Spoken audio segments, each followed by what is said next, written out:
안녕하십니까. 대한민국 행정의 궁금증을 모아 해결해 드립니다. 행정클리닉 김재영입니다. 요즘 개인 사업자에서 법인으로 전환하려는 대표님과 법인 대표님 또는 관리자분께서 제게 법인에 관련된 문의가 많았는데요. 문의사항을 요약하여 이번 영상은 중소기업 법인 대표님과 관리자분께서 꼭 아셔야 할 12가지에 대해 안내해 드리겠습니다.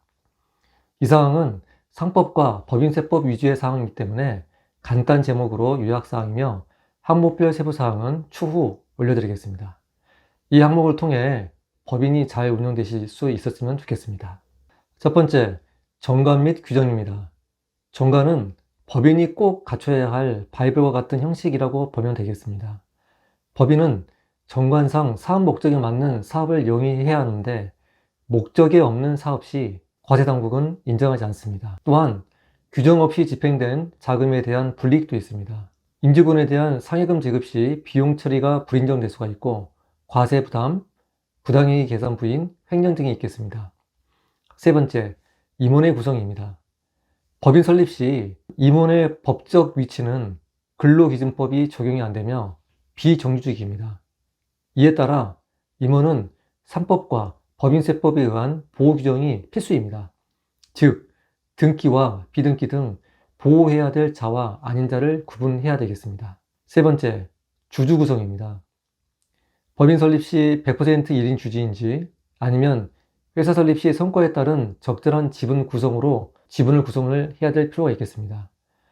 현재는 많이 없지만 과거 15년, 20년 전에는 차명주주를 이용하여 법인을 설립을 많이 했는데요. 차명주주의 사망 또는 변심, 재산권 상실 등 피해가 발생될 우려가 있으며 또한 임직원 퇴직 시 보유주식 회수 시 많은 자금 부담이 발생할 수 있습니다. 하지만 장점으로는 법인의 주주 구성을 가족 단위로 구성을 할 때 가족의 소득 분산 및 자금 출처 대응이 가능하겠습니다. 네 번째, 핵심 인원의 유고입니다. 핵심 인원의 담보 실행, 연대 보증, 거래처 외상 거래, 은행 및 기타 부채 대응으로 핵심 인원의 단점이 되겠으며 부채 회수에 따른 회사 및 유가족의 경제난이 발생이 될 수가 있고 주주 구성원의 유고로 주식 이동에 따른 비용 부담, 일시적인 자금 경색이 생길 수 있습니다. 또한 위로금 및 퇴직금의 지급 재원이 부족할 수 있습니다. 다섯 번째, 가장 중요한 사항인데요. 가지급금입니다.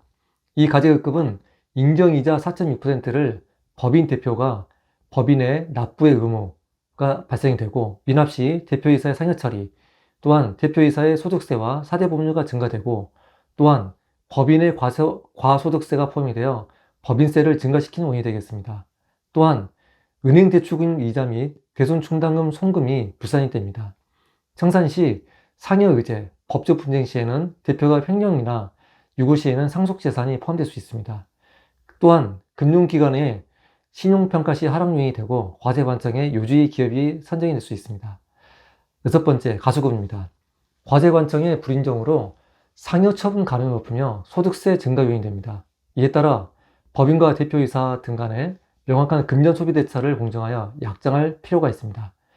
이자를 법인에서 8.5% 수령이 가능하며 법인은 손비가 인정 가능하며 대표는 이자 수령 시 필히 원천징수 27.5%를 해야 합니다.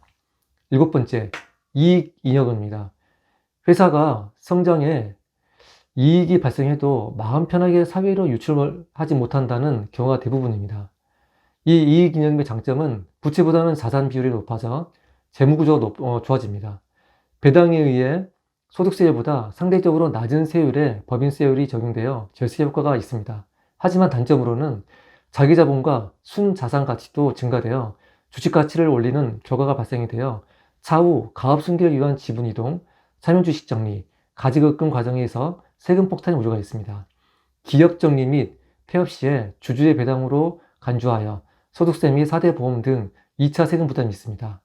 이를 해결하기 위해 잉여금 성격이 배당 가능 이익이기에 정기 및 중간 배당을 주주총회 및 이사회를 통해 실시해야 되겠습니다. 즉, 이익잉여금을 적절히 감수시키는 것이 회사와 주주 모두를 위하는 길입니다. 여덟 번째, 비상장 가치평가입니다. 회사가 설립되고 매출과 순이익이 점차 늘어나면서 시간이 지날수록 법인의 주식 가치는 상승하게 되어 있습니다. 유가증권을 평가하여 주식 양수도 증여, 상속 시 자본 환원의 다각적 방법의 준비가 필요하겠습니다. 우리가 알고 있는 일반 주식회사도 주권이라는 것을 발행하여 가치 평가 후 활용하는 방법에 대해서는 다음 시간에 안내해 드리도록 하겠습니다.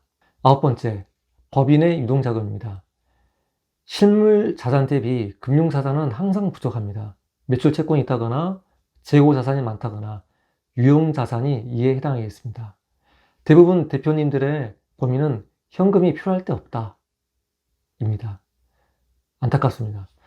10번째는 사업 승계입니다. 상속, 증여, 가업 승계, 특례사항 점검 후 현명한 대처가 필요하겠고요.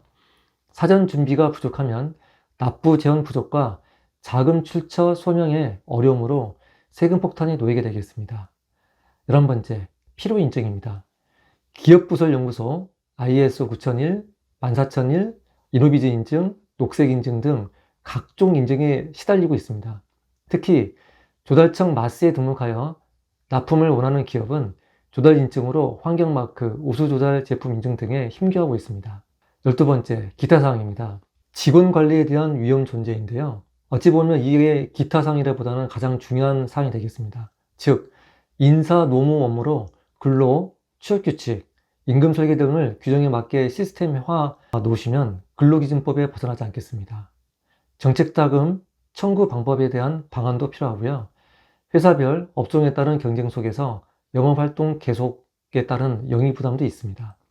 법인 대표님과 법인 관리자님은 슈퍼맨은 아니지만 이렇게 많은 업무 분담을 안고 사업을 하시는 것에 존경을 표하고 싶습니다.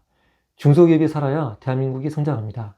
이번 영상이 많이 도움이 되시기를 바라겠습니다. 구독과 좋아요는 제게 큰 힘이 됩니다. 다음 시간에 또 찾아뵙겠습니다. 감사합니다.